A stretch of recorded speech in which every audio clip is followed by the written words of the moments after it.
Thanks for joining me this afternoon for Lunch and Learn. I want to introduce myself. Many of you know who I am, but we've got lots of new people here at Child and Family Development. So I am a developmental behavioral pediatrician, and I do medication management here as part of our integrative practice. And I see kids with a variety of disorders: autism spectrum, anxiety, depression, bipolar, tics, Tourette's, learning disabilities, you name it. Today I'm going to focus on sleep and mood disorders. And that's kind of a huge thing to do in 45 minutes, but certainly I'm going to give it a try here. So, all right. So really, the best medicine that we have for mental health is actually sleep.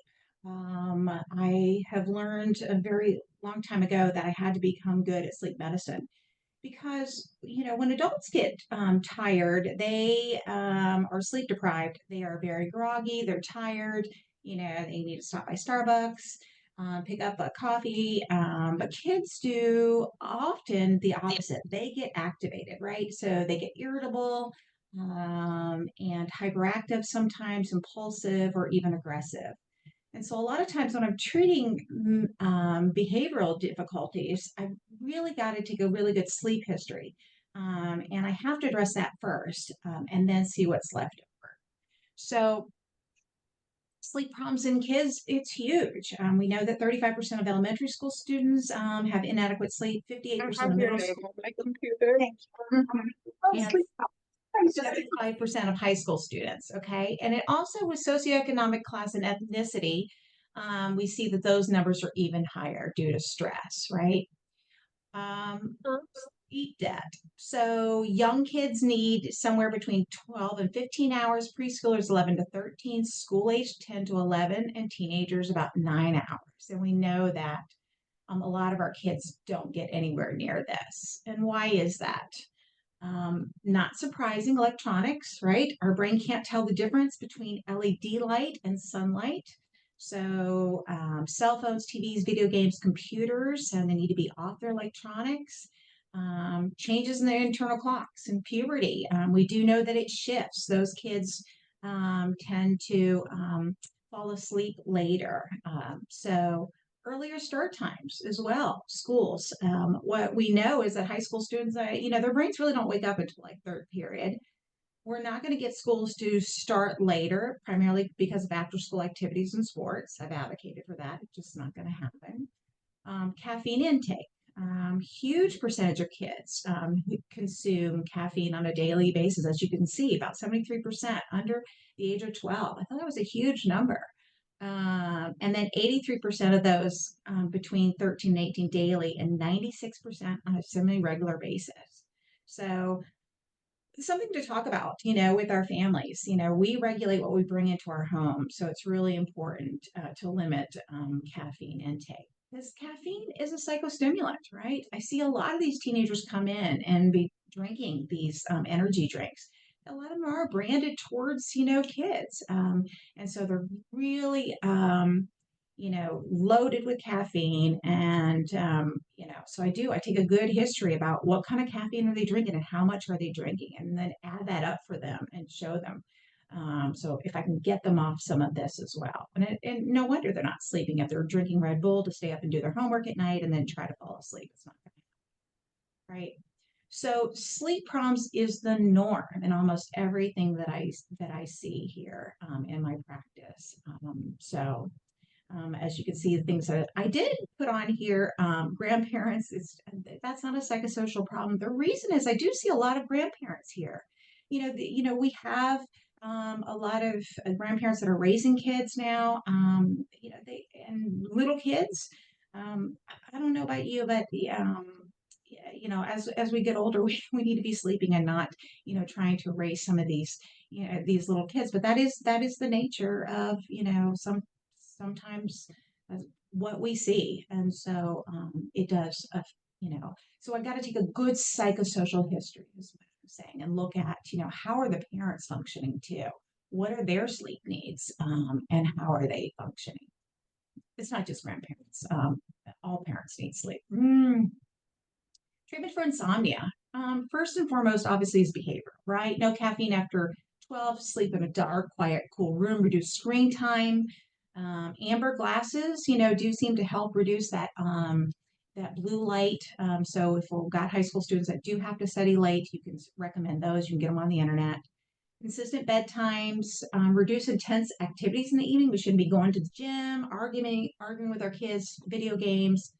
Obviously, warm bath, shower, tea, milk, weighted blankets. Eating melatonin foods that may have melatonin. If you're going to have a snack, if your kids have sleep issues, there's lots of foods. My mom used to give me olive oil, a teaspoon, or actually a tablespoon before bedtime. I thought it was for my complexion. Maybe I wasn't a good sleeper. I don't know. Obviously, wine and beer we don't recommend, but it does have melatonin in it. All right. So the thing about sleep medications, the point of all this is that you really should treat the primary condition. There are a lot of sleep medications, but the take home point is remember what is the primary issue. And if you treat the primary issue, a lot of times we don't need these sleep medications, but sometimes they are indicated and can be helpful. The one that is most commonly used is melatonin. There's no FDA approval in children or adults. It is off-label use, right? It comes in lots of different dosage forms. It's over the counter. For neurotypical kids, they need smaller doses. We tend to recommend 30 minutes to an hour before bedtime. Special needs kids may need a little bit higher dose, between 5 and 10 milligrams. It does not blunt your production of your own melatonin. I get this question all the time. Well, if I give melatonin, and it's working, should I not give it because then they won't produce their own? No, all you're doing is priming the pump. Okay, so sometimes it's hard, especially in the summertime. They need to go to bed earlier. It's bright until 9 or 10 o'clock at night. Sometimes we need a little bit of melatonin. Remember, the maximum dose should be about 10 milligrams. If you go over 10 milligrams, you can get vivid nightmares. I mean, they dream and color and they're scary. Or you can get rebound insomnia. It has a very short half-life. It's only going to last a couple hours. And so if you go higher doses, you may see some insomnia where they're falling asleep, but they're not sustaining sleep. And melatonin is used for sleep onset, not sustained. So if they're waking up multiple times a night, it's not a melatonin issue. The other thing too is max dose is 10. If you get to 10 and that's not working, it's not a melatonin. Okay, so figure out what it is. All right, antihistamines. These are over the counter. A lot of these, Benadryl is used for insomnia. It does have an FDA approval in our adolescents. NyQuil, Unisom as well. Atarax and Vistaril is a prescription medication. Dosage for the Benadryl and Atarax is 12.5 to 25. Its onset of action is a little bit quicker, so you can give it about 30 minutes before bedtime. Maximum dosage up to 50. But controlled studies show there's a really mixed results. Saying that it may or may not be effective. I'm not a huge fan of antihistamines. Primarily because it can cause paradoxical excitation. Benadryl, a lot of people give it, like let's say you have a little kid, you're going on an airplane. I don't suggest you try the first dose before you do it. If you're on a plane, you can't get off, right? They may get excited and actually activated. And that, it's more common than you think. It also can cause morning grogginess because it suppresses our deep sleep, which is our restorative sleep. So although they are sleeping maybe 8 or 9 hours, you're not getting restorative sleep, which is why I'm not a huge fan of it. However, it does have low tolerance. There's not a lot of dependence or substance abuse with it. Word of caution, if you've seen kids who have substance use issues, remember that some of these medications like NyQuil, some have ZQuil, those sort of things contain alcohol in them, okay, and you can activate your substance use. So that's kind of off the table for those kiddos. And also, there's a recent study that I read about. It talks about lifetime use of some of these anticholinergic antihistamines show an increased incidence of dementia in adulthood. So I don't use a lot of antihistamines. All right, clonidine. There is a pediatric FDA indication for ADHD in the extended release form, CAPVA. There's an off-label use for immediate release. I don't use it for immediate release. Why? It's sedating. It's a sleep aid. Okay. I do see kids come in and they're on maybe clonidine 2 or 3 times during the day. Okay, they may not be hyper impulsive, but they're sleeping in class. So I'm not a fan of that. Where is it used primarily? Insomnia with ADHD. I ask the kids, why do you have a difficulty falling asleep? Is it because you can't settle your body? You got the wiggles, or you can't settle your brain? If it's because they can't settle their body, they're tired, but they're still, their body's still activated, this might be something we use. Okay. Starting dose is 0.05 if you're less than 40 kilos, zero point 0.1 if you're over. I've never had 0.05 work, so I usually start at 0.1. The max is 0.4 milligrams. Studies show can decrease hyperactivity, impulsivity, and aggression. So that's where cafe comes into play, the longer acting form. So there's non-stimulants are primarily used for hyperactivity, impulsive, and aggression. It's not really for inattention. Okay. Important not to abruptly stop these because they can cause rebound hypertension, especially in the higher doses. And clonidine is much more sedating than guanfacine, which is 10x. And intuitive, which I know a lot of the clients that we see here on, I'm not a huge fan of that medicine either. It's not really effective for pretty much anything, but I see it used a lot and I take clients off of it because there's so many better options. Trazodone. Okay. I think this is another medicine. This is where you can't settle your mind. So kids that are anxious, obviously when it gets quiet at night, guess what happens? You start thinking about things. You get that runaway train brain. Generally what I find is that if you treat the primary condition, the anxiety or the depressive symptoms during the daytime well, typically they're sleeping fine. So instead of adding, say, trazodone, I generally look at treatment during the daytime. Do I use trazodone sometimes? Yes. The thing about trazodone, though, is that it is a pretty potent medicine. All right. So doses typically you start at 25 milligrams. You can titrate up by 25 to a max of 200. It's not weight based. It's the dose that gets you to fall asleep, stay asleep, and no morning grogginess. But I always tell people it kicks in pretty quickly. It's like a light shade that goes down. All right. And it really depends on your pharmacokinetics, how you process this. If I take 25 milligrams, I'm asleep for 2 days. I do have some kids that are on 200, so it really depends, but again, the key here is to treat the primary condition. So you don't really have to use this medication. Um, Rare side effect, priapism, which is a painful erection over 6 hours. If you're using this medicine in a male, you do need to tell them about this. It's a surgical emergency. If it's not drained, they can have, erectile dysfunction. Remember, if you have clients with substance use disorder, there is a metabolite, and if they're in a testing program, they can test positive for MDMA or ecstasy. Okay, so letting them know. Remeron or mirtazapine, no FDA approval. Where do I use this? I actually use it for its side effects. It does have an indication for anxiety, but it's a weak anti-anxiety medicine. Its side effect in lower doses, like 7.5 to 15 milligrams, will increase your appetite the next day and help you fall asleep. So my ADHD kids who are on stimulant medications that don't eat at lunchtime or they're skinny, they have a hard time with gaining weight, right? But their medicine is working beautifully and they have a hard time falling asleep at night. I'll use maybe 7.5 milligrams of Remeron, and that will help in, two birds with one stone, help them sleep, fall asleep at night, not wake up groggy. It's not really sedating. And it makes them ravenous, the next day. Well, not ravenous, but they do eat, so that's a good thing. And I can keep them on their stimulants. So I use it for its side effects. I don't use it to treat anxiety. Prazosin and Minipress, no FDA approval on kids. Off-label use is PTSD, for PTSD nightmares. I do treat kids who have a history of trauma, and they may relive some of the things that they've experienced. And so this works very, very well for that, to quiet down those nightmares. It's 1 milligram, and then we increase slowly every 3 days, okay, by a milligram. Typically somewhere between 1 and 5 milligrams. Side effects, pretty well tolerated. It is a blood pressure medicine, so it can cause orthostasis and syncope. So you do need to monitor blood pressure if you're going up to the doses. Benzos. Okay. Ativan, Xanax, Klonopin, Valium. Where do you use it? Sedation prior to procedures and intractable insomnia. Okay. These have a risk of rapid dependence and impairment of memory and motor function. Right.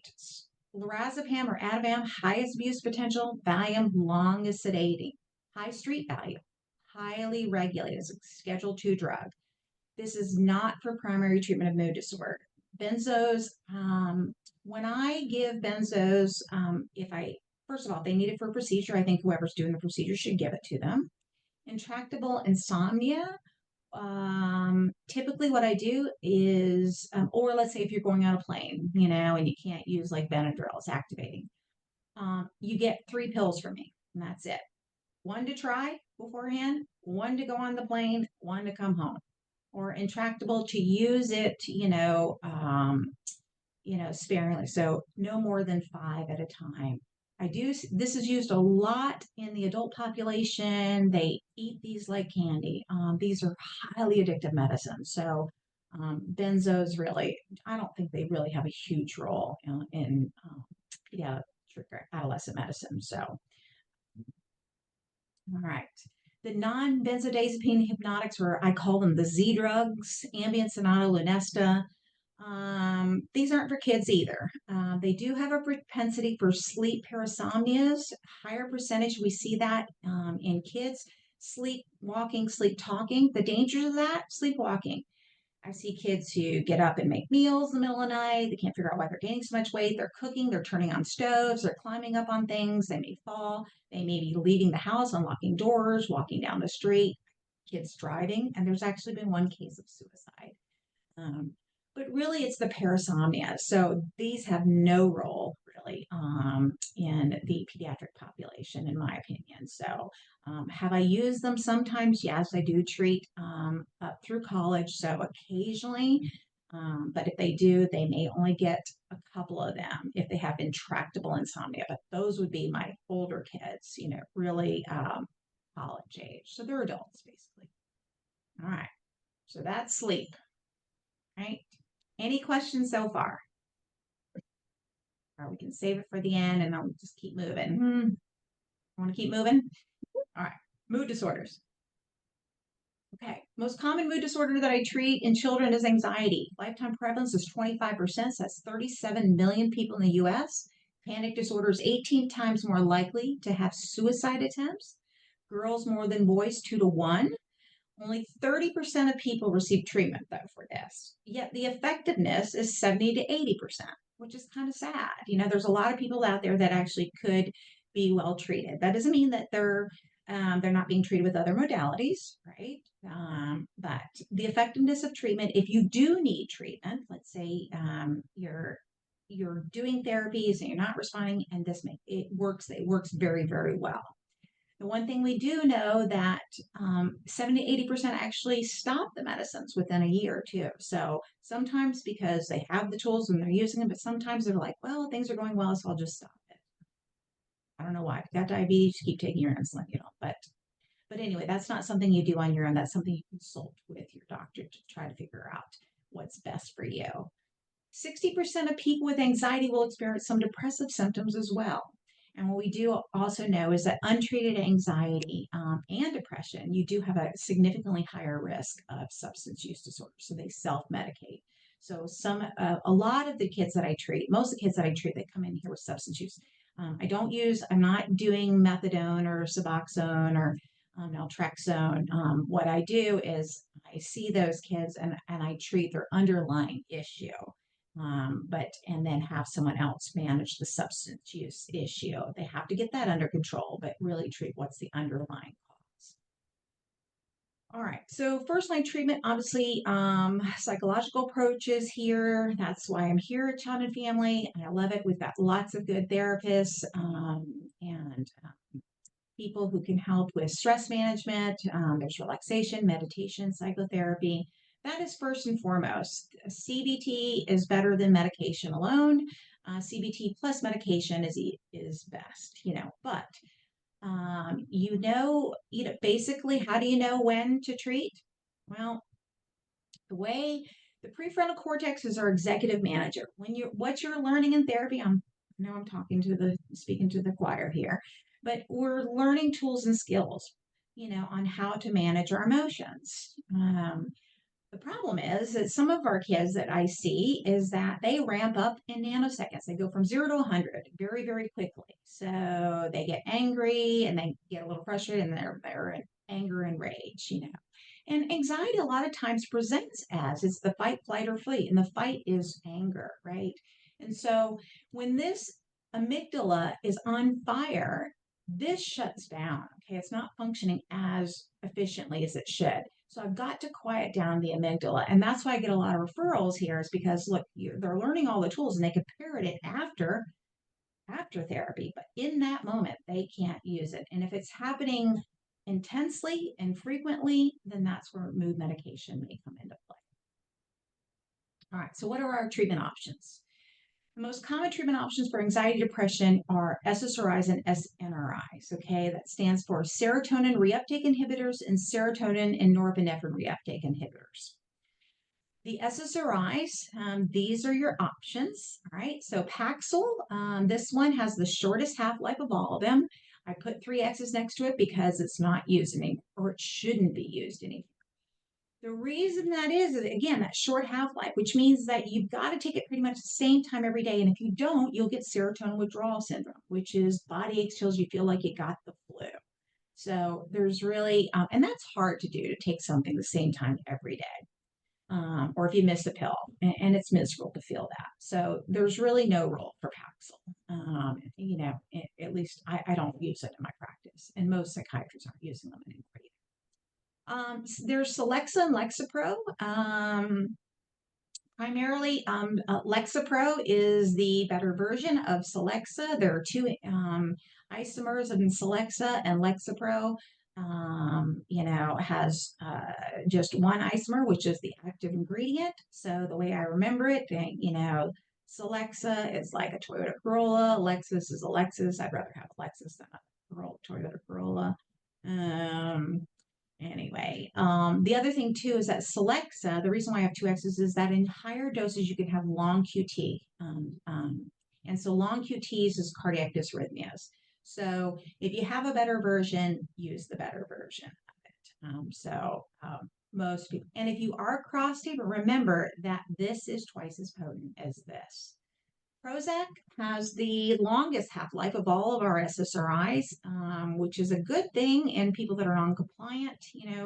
The bad thing is that it can stay in your system for a week and a half. So if you have a side effect to it, guess what? You got a week and a half of dealing with those side effects. But there are ways that we can avoid that. I'll talk about that in a little bit. And then Zoloft or sertraline is an option. And then the 2 newer ones, Vilazodone and Trintellix, they're brand new. I don't use brand new meds in kids. They're coming out with lots of new medicines that are on the market. It's exciting. Our field is super exciting in terms of new advancements that are out there. But again, I let them try them on other people before I try them. The SNRIs, you've got Pristiq and Fatsima. These are pretty much similar. The reason why we don't use a lot of Fatsima is because it's super expensive. It's not covered by insurance companies. Cymbalta and then Effexor XR. All right, so how do they work? All right, so when one part of the brain wants to talk to another part, all right, so you send a signal down, right, through this, going back to neuroanatomy, send a signal down, you release these neurotransmitters, serotonin, norepinephrine, or even dopamine, right? They get released into the synapse and then they bind to the postsynaptic nerve fiber and send that signal forward. All right, so where it works is that it blocks the reuptake of the serotonin. The SSRIs block the reuptake of serotonin. The SNRIs block the reuptake of serotonin and norepinephrine. Serotonin is our mood medicine, our feel good. Norepinephrine, remember, is like cortisol. That is our get up and go, right? Increased motivation and drive, okay? So the effect is that you see more serotonin and norepinephrine. So that's why we see an elevation in mood or increased motivation and drive. So that's how it works. Atypical antidepressant, you have Bupropion or Wellbutrin, it blocks the reuptake of norepinephrine and dopamine. It has no effect on serotonin, so you don't see serotonin withdrawal syndrome. Not associated really with weight gain or sexual side effects. That's important, especially in the males. I do mention that when treating with SSRIs or SNRIs, because especially in males, they may not bring that up. Low risk of inducing mania. Sometimes, if you have undiagnosed bipolar disorder and you put them on either an SSRI and SNRI, you can actually activate or trigger mania. Wellbutrin, not likely.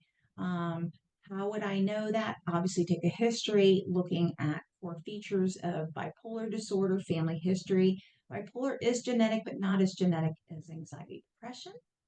It has increased dopamine levels in the synapse, so it does improve ADHD and smoke. And we use it in smoking cessation. My kids who are vaping, marijuana use, it can work well. Contraindications, super important. Cannot use it if you have seizure disorders because it lowers your seizure threshold. That does come in an IR and an XL form. Tricyclics, these are the oldest of our medications. It's really the very last resort for treatment-resistant depression because of its severe side effect. Amitriptyline still has a use in migraine medicine, so pediatric neurologists may be using them. Imipramine for bedwetting. I don't know, I'd probably rather wet the bed than have a cardiac dysrhythmia, but anyway, but the cardiac dysrhythmia, anytime I used tricyclics? Yes, I have. But when I do, they have to wear a medical alert bracelet because the cardiac dysrhythmia is only reversed by IV bicarb. Okay. And if you don't know that, shocking them won't help, loading them with epinephrine, whatever we do when we run codes, it's not going to work. They have to have IV bicarb to reverse that intoxication, okay, or overdose. So these drugs are a thing of the past, in my opinion. All right, so how do you decide? All right, so some medicines are good for depression, some for anxiety. I look at previous medication trials. I look at family history. If you got a mini me, like mom's a mini me and she's on medicine, that may help me. What we do know is the SSRI medications have less side effects than the SNRI medications in children, which is why the SSRIs are used first. We usually try at least 2 SSRIs before considering going to an SNRI, but they can also be used as an adjunct, the SNRIs. We consider the side effect profile as well as the half-life, comorbidities, and then you can also do pharmacokinetic testing, which is something that I offer here. Pharmacokinetic testing, the one that I do is GeneSight. It comes in a kit. It is basically, it's just a nose swab, or no, it's not a nose swab. It's a cheek swab. It's Q-tip. I just swab the inside of the cheek about 10 times. It doesn't go up the nose like a brain swab with COVID, not in the back of the throat with strep. I always tell all my kids, no one's afraid of me. I don't do anything bad. I don't, draw blood or, so this is the only thing that I do. And so it's just a Q-tip. Once I get the swab, I put it in the envelope. It gets sent by FedEx, and I get the results back in a week. So this is kind of what it looks like. It basically green, yellow, and red. Red is don't bother trying these. There are genes that show that it may not be effective or have high side effects. So green is use as directed. Let's say I have a patient and they have anxiety and I'm looking for treatment. If this was their profile, I look down here, first at green, Wellbutrin is for depression. This is for depression. This is a sleep aid. This is brand new. So I move over here. What do you use for anxiety? Use the SSRIs. I look to see what are the SSRIs. Remember, Zoloft, that's Celexa, and Lexapro. Okay, so I've got TCA, no, right? TCA, no. This is our sleep aid. So Zoloft, Celexa, and Lexapro. So basically, remember Lexus and Zoloft. So those are my 2 options if I'm treating anxiety. Then I go over here to what is the caveat. You can use them. The caveat, the 3 basically means moderate reduced efficacy. What does that tell me? That tells me that lower doses may not be effective. So that doesn't mean that I start with moderate dose. I start with a low dose, and if I don't see an improvement in 2 weeks, I wouldn't be surprised. And so then I go up to a higher dose. So I usually start with, like, say, Zoloft 25 milligrams, no effect, no side effects in 2 weeks, go up to 50 milligrams, and then talk to them, communicate. One of the things about what I do, it is kind of concierge medicine. You communicate with me after the visit. You can email me. I communicate, I call you back, and then we titrate until I see you. The thing that's nice about this is it reduces the amount of drug trials that you do. And so you can get to what you need quicker. All right.